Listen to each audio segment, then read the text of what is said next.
So as the game starts, I just want to point out that there's nothing I used in this tutorial room that isn't seen later on in the game. I've used the assets and mechanics from later levels to demonstrate to the player the obstacles that they must face later on.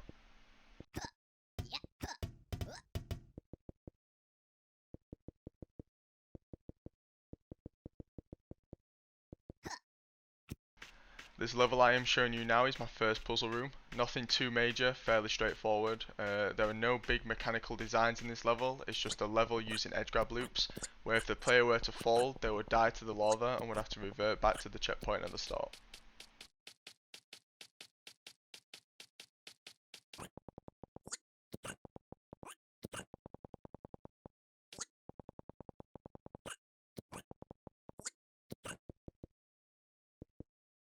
So this is my second puzzle room. The player must explore the level, finding 8 golden balls, and must kick the balls into the hole in the middle of the room.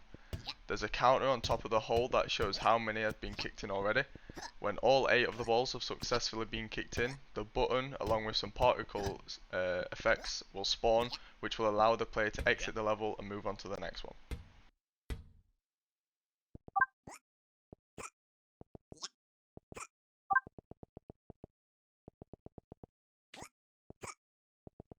So this is my moving platform room, fairly straightforward.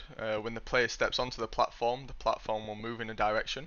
The player must time his jumps perfectly or he will die to the swinging swords I've created for this level.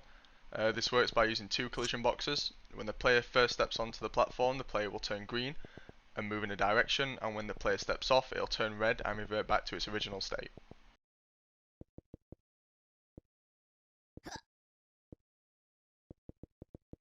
So this is my bowling ball puzzle room. The aim here is for the player to push the ball to the end of the course without taking any damage from the custom event I've designed using collision boxes.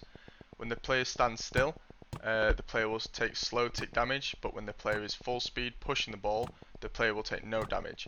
This is used to challenge the player and in a way force them to rush the level. If they take too long, as you can see from the health bar, they will die. And when the ball reaches the end of the course, it will fall into the hole, at which point the damage will stop and the button will spawn for the player to move on to the next level. This is my final puzzle room. The player must complete the course picking up all the coins. If they miss any, the end button will not spawn. The coin counter can be seen at the top of the screen. The turrets are used to track the player's location and fire projectiles as a way to distract or potentially kill the player.